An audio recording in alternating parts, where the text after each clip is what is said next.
운동에도 코치가 필요하고 연애에도 코치가 필요하지만 머니 코치는 꼭 필요합니다. 오늘은 여러분들이 언제 저축을 하면 좋은가 한번 그 얘기를 한번 해보려고 해요. 어느 나라에 계시든 얼마의 돈을 버시든 상관없이 아마 오늘 제가 보여드리는 인생 그래프를 한번 보시고 내가 지금 무엇부터 준비해야 되는지를 한번 생각해 보시면 좋겠습니다. 제가 한번 인생 그래프 그려볼까요? 많은 분들이 한 20대 30대 부모님으로부터 이제는 독립을 하시게 됩니다. 독립하시게 된 다음에 이제는 열심히 돈을 벌게 되지요.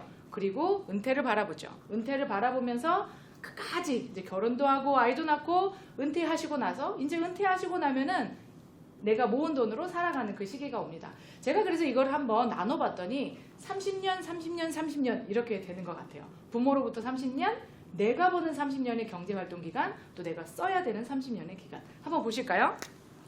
20에서 30 정도로 한번 보겠습니다.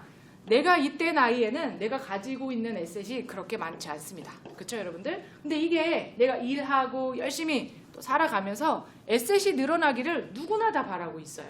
하지만 반대로 우리가 나가야 되는, 써야 되는 페이먼트과 책임감과 빚 갚는 것과 여러 가지가 있겠죠. 이때 우리가 갖고 있는 파트가 payment, 그 다음에 debt, 그렇죠? responsibility, liability 이런 부분들을 볼 수가 있어요.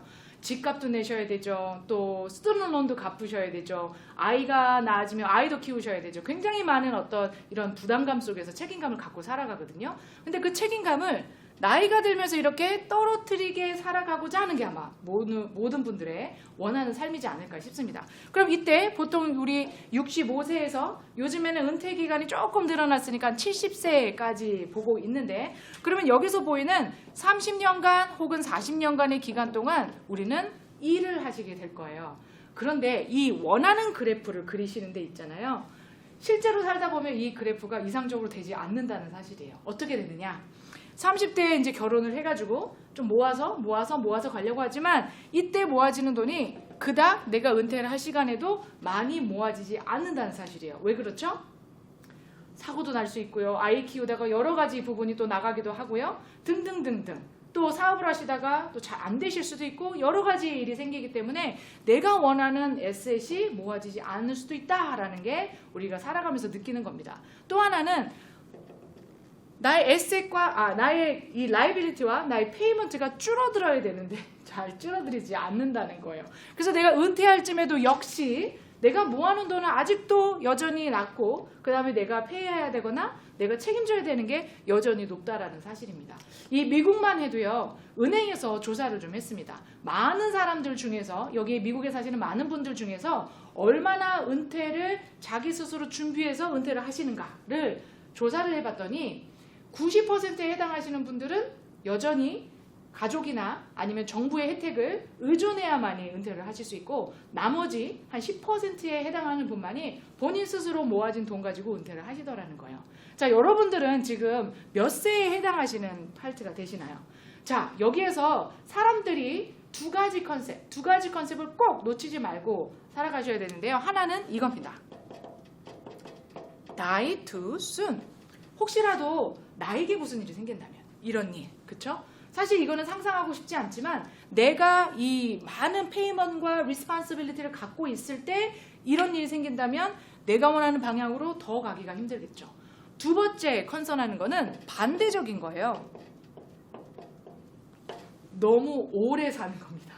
이 두 가지가 우리가 생각해야 되는 파트예요. 너무 오래 사는 거. 여러분 이제 100세 시대라고 하지만 정말로 평균 수명이 83세, 85세 점점점 늘어나고 있습니다. 그럼 예전에 태어나셨던 분, 아주 우리가 1920년, 30년, 40년 이렇게 이렇게 태어나셨던 분들도 이제 그 한 2000년대 시대에 태어났던 분들하고 같이 동시대에 사시는 어떤 그런 이제 시대가 됐거든요. 그렇다면 우리가 멀리 바라보고 오랫동안 살 것도 이제 생각을 하셔야 된다는 거예요. 근데 희한한 게 있어요. 젊었을 때는 die too soon을 생각하지 않아요. 그리고 나중에 나이가 들어서 이제 live too long을 준비해야 되는데 이것을 그때서 생각하면 너무 늦어버리는 때가 된다는 겁니다. 그래서 많은 분들이 실수하시고 많은 분들이 나중에 후회하시는 게 왜 내가 미리서부터 이것을 생각하지 못했는가? 내가 왜 미리서부터 오래 사는 것을 느끼지 못했는가? 네. 그래서 저한테 찾아오셔서 많이들 상담을 하시거든요. 이거 한번 볼까요? Live to long. 많은 분들이 오래 사시는데 이 오래 사는 데 있어서 많은 분들은 아마 이거에 대해서 방법을 이렇게 생각하실 거예요. 첫 번째, 소셜 시큐리티 펀드. 이게 있지 않느냐? 근데 국가에서 우리에게 텍스를 낸 것에 대해서 보통 혜택을 주잖아요. 근데 여러분들 인구 분포를 좀 아셔야 됩니다. 한번 그려볼까요? 이게 살짝 한번 그려보겠습니다. 베이비 부머 제너레이션이라고 혹시 들어보셨나요? 1946년에서 64년에 태어나신 이 중간 한 20여 년간에 태어나신 분들을 베이비 부머 제너레이션이라고 하거든요.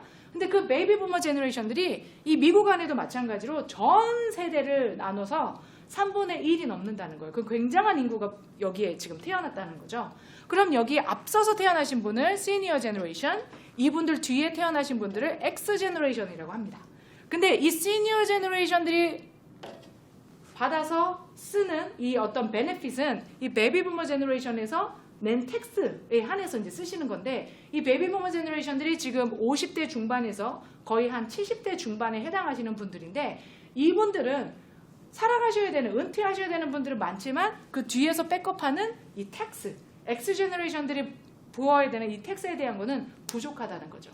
그러니 예전 같으면 한 명을 은퇴시키는데 3명이 서포트를 했다면 이제 3명이 은퇴를 하셔야 되는데 1명이 서포트를 해야 되는 지금 상황이 돼버린 거예요.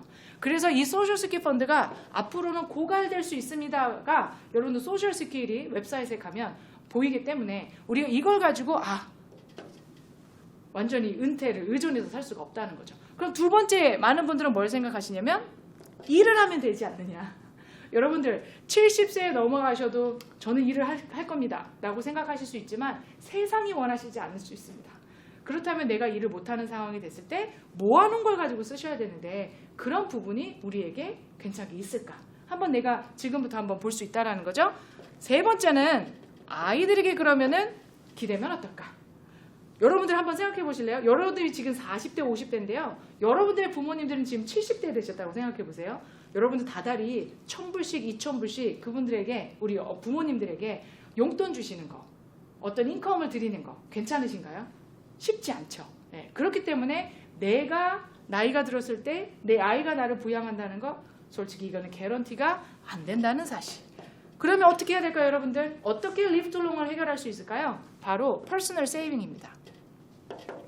내가 스스로 이 돈을 벌 수 있는 30년, 40년간의 기간 동안 얼마를 벌든이에요. 3,000불을 벌든 30,000불을 벌든 상관없이 이때 은퇴를 하고 나면 30년을 내가 번 돈으로 살아가야 된다는 걸 생각하신다면 이 시기에 얼마큼이든 상관없이 어떻게 해야 된다? 떼어 놓아야 된다. 여러분들 다 쓰시면 큰일 나십니다. 여러분들 버시는 거 다 쓰시잖아요. 그럼 어떻게 하시는 거예요? 나중에 써야 되는 돈을 지금 가불해서 쓰시는 거랑 똑같습니다. 그렇기 때문에 나중에 나이 들어서 더 내 주머니가 두둑하고 주변 사람들한테도 폐 끼치지 않고 내가 주변 사람들한테도 나눠주면서 쓸 수 있는 그런 은퇴를 생각하신다면 지금 set aside입니다. 여러분들 지금 한 10,000불 정도 버시잖아요. 이 10,000불이 지금 다 쓰시면 안 되는 상황이신 거 아시죠? 그럼 여기서 적어도 20%, 30% 정도는 떼어 놓으시고 나머지 가지고 여러분들의 차도 고르셔야 되고요. 나머지 가지고 여러분들 집도 고르셔야 되고요. 나머지 가지고 아이들 학군도 정하셔야 됩니다.